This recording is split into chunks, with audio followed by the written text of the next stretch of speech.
Right, my third and final list review for the day, I think, maybe, is going to be of a list from Jonathan Martin. Jonathan Martin is a Brit that lives on Fyn, here in Denmark, and he joined our group quite recently. I don't know how long you've been playing, Jonathan. I don't know anything about you except I chatted a little bit with Jonathan here the other day when he sent in his list. That was it.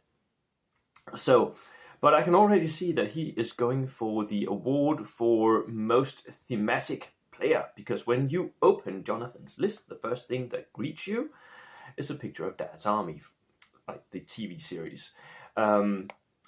So somebody is a fluff bunny here. When I look through the list, I can also see fluffy elements here, but I can also see stuff that actually works. So it's an interesting mixture of both, and I'm really looking forward to seeing, Jonathan, your skill level and how you play this army. It's always cool when people from abroad start to play here. We have a few Polish guys playing in Denmark and British, so it's always cute, interesting, because what happens is the two metas where you started playing and we started playing, they sort of mix up and start bouncing off each other in interesting ways, which is also why I love the fact that there's a lot of foreigners coming for these Danish Nationals. We have people from Germany, from Holland, from Scotland and England all coming in. So yeah. Right, the list itself. Jonathan has a 3-man lieutenant, regular second lieutenant team. This is a lot of points to throw in a 3-man team, and they are not small team, but they are survivable, and they can dish out damage.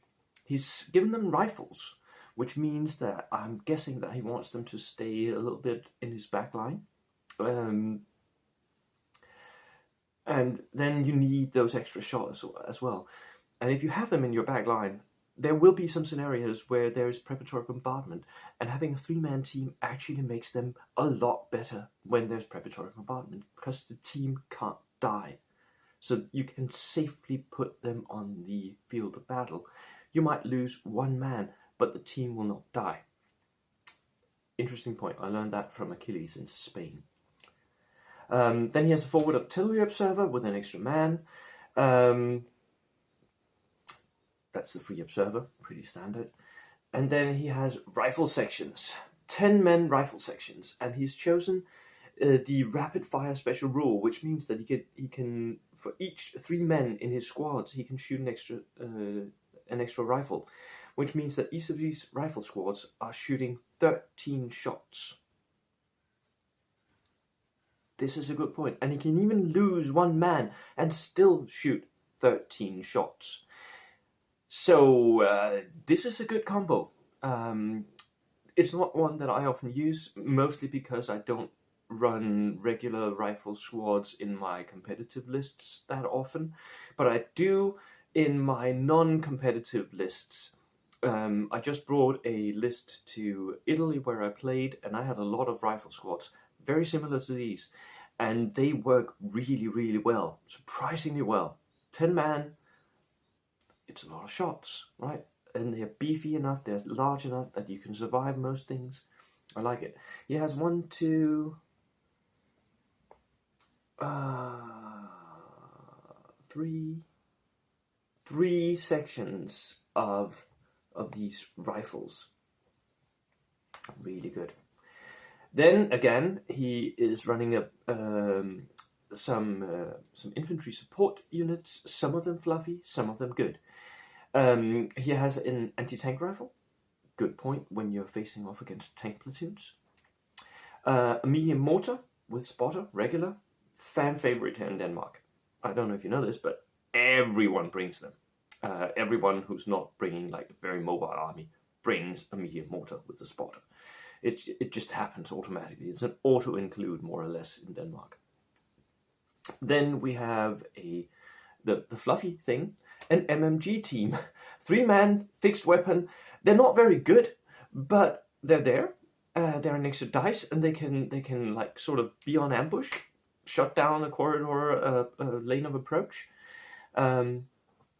So again, looking forward to seeing how he does with these, because it's not something that we see often in Denmark, at least in tournaments. Then he has a commando section, a 10-man commando veteran section. These guys are so expensive. 144 points for 10 commandos. They have the behind enemy lines, which makes them better at outflanking. They have anti-tank grenades. They have the rapid fire rule, and then they have tough fighter. They are a real threat to most things. 10 veterans are a Death Star unit. They can fight close combat. They can shoot, although not very well, and they can even assault. I mean, they shoot just as well as the regular infantry sections, right? And they can assault tanks with those anti-tank grenades. Brilliant. Then he has a home guard section, which is just 5-man green section, really cheap. He has 2 of those rifles. I'm guessing they will be his backline objective holders, while the rest of his infantry pushes out. So you can tell he's got quite a lot of infantry here, quite a lot. Which is, again, when you're not going all veteran Death Star units, but maybe just one, you have the points for a lot of other stuff, right? And he's not wasting points on expensive tanks. So, and the final thing that he brought is a light AT gun, 2-pounder Q4. This, again, is one of those things that you're going to have to figure out where you want to put it, because you want that shot to go down where the enemy armor is coming through, right? So you want to be on ambush with a clear line of sight to where you know the enemy armor is going to go. But if you can put it there, it'll be great. It has the gun shield, which means that the crew is basically veterans, and it makes them more survivable. A really interesting, very different list, and I think you're on the way to becoming the fluff bunny of the tournament. Cheers.